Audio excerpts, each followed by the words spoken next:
Friends అంటే ఇప్పుడు కొంతమందికి నచ్చుది, కొంతమందికి నచ్చదు. ఎందుకంటే అన్ని ప్రభుత్వాలు ఒకలా ఉండవు కదా. అంటే వీళ్ళ ప్రభుత్వం వేరు, వాళ్ళ ప్రభుత్వం వేరు. ఇప్పుడు అన్న క్యాంటీన్ పెట్టారు, అన్న క్యాంటీన్ తీసేశారు. ఇప్పుడు అన్న క్యాంటీన్ పెట్టడం వల్ల చాలామంది సంతోషంగా ఉన్నారు. కార్మికులు, కర్షకులు మొత్తం మొత్తం టీచర్ చేసేవాళ్ళు కూడా వాళ్ళు బాగానే ఉన్నారు, అంత హాయిగా ఉన్నారు. వాళ్ళకు సేఫ్టీగా ఉంది. మిగతా వాళ్ళకి ఉన్నారని అంటే కొంతమందరూ అంటే మిగతా విషయాల గురించి, ఈ విషయం గురించి అడుగుతారు. చెప్తాను. ఇప్పుడు మన ఫ్రీ గ్యాస్ సిలిండర్ అని చెప్పేసి అన్నారు. డబ్బులు పడతాయి 48 గంటల్లో అని చెప్పేసి అమలు చేశారు. అదే 48 గంటల్లో మంది అకౌంట్లో పడిపోతాయి అని చెప్పారు. అది చాలామంది మేము పెట్టలేదు, ఇంకా చాలామంది పెట్టే ఉంటారు. వాళ్ళైతే ఇంతవరకు న్యూస్ చేయలేదు. వస్తున్నా కాబట్టి న్యూస్ చేయలేదు. ఇప్పుడు మనకి ఇంతకుముందు రాజధాని అయితే లేదు. ఇప్పుడు రాజధాని డెవలప్మెంట్ ఎలా జరుగుతుంది? డెవలప్మెంట్ చేస్తారు, ఇంకా బాగానే చేస్తారు. ఒకటే రాజధాని కాబట్టి ఇంకా బాగా డెవలప్ చేస్తారు. జగన్మోహన్ రెడ్డి నెక్స్ట్ అధికారంలోకి వచ్చే ఛాన్స్లు ఏమైనా ఉన్నాయా మీకు తెలుసు? ప్రస్తుతానికి అయితే ఎవరు ఆ విషయంగా మాట్లాడుకోవట్లేదు, అనుకోవట్లేదు. మళ్ళీ కానీ జగన్మోహన్ రెడ్డి అయితే ఈ ప్రభుత్వం పరిపాలన సరిగ్గా లేదు, మళ్ళీ మేమే వస్తామని చెప్పేసి అంటున్నారు. వాళ్ళు అనుకుంటారు. అప్పుడు ప్రభుత్వం అంటే ఒక సంవత్సరం ముందు, 2 సంవత్సరం ముందు ఏదైనా సరే మార్పులు చేర్పులు ఉంటాయి. కానీ ఇప్పుడు నుంచి అయితే ఏది చేర్పులు ఎవరు అనుకోవట్లేదు.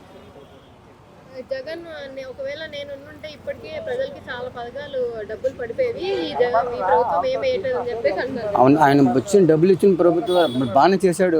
కొందరు విద్యావంతులకి, నెక్స్ట్ వచ్చి స్కూళ్ళు మార్పులు చేర్పులు అన్నీ బాగానే చేశాడు ఆయన. కాకపోతే ఏంటంటే ఇంట్లో ఉన్న ఆడవాళ్ళకి అమ్మఒడి అని చెప్పి డబ్బులు ఇచ్చేసి వేస్ట్ చేసేసాడు.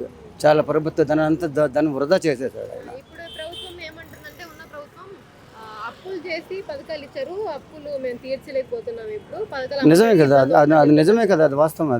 అది నిజమే, వాస్తవం. అందుకని అన్ని పథకాలు పూర్తిగా మొదలెట్టలేదు అసలు. ఎవరు మొదలెట్టకపోయిన కారణాలు అప్పులు తెచ్చుకొని చేయాలి, అప్పులు తీర్చాలి. అది కరెక్టే కదా. ఫ్రీ ఇసుక అని చెప్పేసి పథకం అమలు చేశారు. వస్తుందా ఫ్రీ ఇసుక అనేది దొరుకుతుందా? ఫ్రీ ఇసుక దొరుకుతుంది. రిచ్లు బాగానే శాండ్ విషయస్ బాగానే మొత్తం. ఇప్పుడు 99 రూపాయలకే క్వార్టర్ మద్యం అని చెప్పేసి మంచి మద్యం అది చాలామంది సంతోషపడే వాళ్ళు ఉన్నారు. దాని గురించి ఇప్పటి వరకు రాలేదు. ఆయన వచ్చిన కొద్దిమంది చాలామంది ఎక్కువగా సంతోషపడే వాళ్ళు ఉన్నారు. ఎవరు అంటే కార్మికులు ఉంటారు, కష్టపడి రాత్రి ఇంటికి వెళ్ళిపోయే వాళ్ళు ఉన్నారు, వాళ్ళు చేస్తున్నారు. ఇప్పుడు ప్రభుత్వం పరిపాలన మొత్తానికి పర్వాలేదు, బాగానే ఉంది. ఇంకా మీరేం చెప్పాలనుకున్నారు ప్రభుత్వానికి? అంటే ఇంకా ఇదే విధంగా ఇంకా ముందుకు సాగిపోతూ ఉంటే డెవలప్ జరుగుతూ ఉంటుంది. అడ్డుకోలుగా ఎవరు ఉండకూడదు.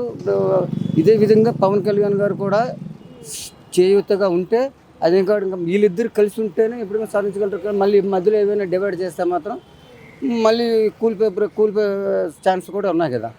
ఎందుకంటే కలిసి గట్టిగా ఉంటే ఇద్దరు బాగుంటారు. ఇప్పుడు నెక్స్ట్ ప్రభుత్వం కూడా వీళ్ళకే ఉంటుంది. అది ముఖ్యం.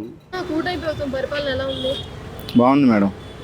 అన్న క్యాంటీన్ భోజనం కూడా బాగుంది, మెయింటెనెన్స్ కూడా బాగుంది.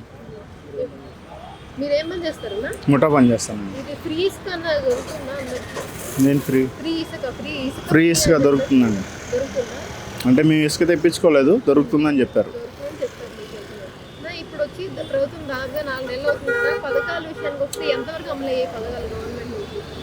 పథకాలు అంటే కొంచెం లేట్ అయ్యిద్ది అనేసి అన్నారండి. మొన్న దివాళీకి పథకం అమలు చేశారు కదా, గ్యాస్ సిలిండర్ అందులో కొంతమంది పడినాయి, కొంతమందికి పడట్లేదు, మెల్లిగా పడతాయని చెప్తున్నారు. ఇప్పుడు సూపర్ 6 అని చెప్పి హామీలు ఇచ్చారు కదా, అది కొన్ని అమలు అవ్వలేదు. మిగతా అమలు చేస్తారని మీకు నమ్మకం ఉందా ప్రభుత్వం మీద? అంటే అమలు చేస్తారని నమ్మకం ఉంది, కాకపోతే కొంచెం టైం పట్టిద్ది అనేసి అంటున్నారు కదా. ఇప్పటి వరకు అయితే ఇంతకు ముందు ప్రభుత్వంతో పోల్చుకుంటే ఈ 4 నెలలు ఈ ప్రభుత్వం ఎలా ఉంది, ఎలా అనిపించింది? బాగానే ఉంది. పెద్దవాళ్ళు పింఛన్ అందుతుందా? మా నాన్నగారికి వచ్చింది. వచ్చిద్దా? వస్తుంది మేడం.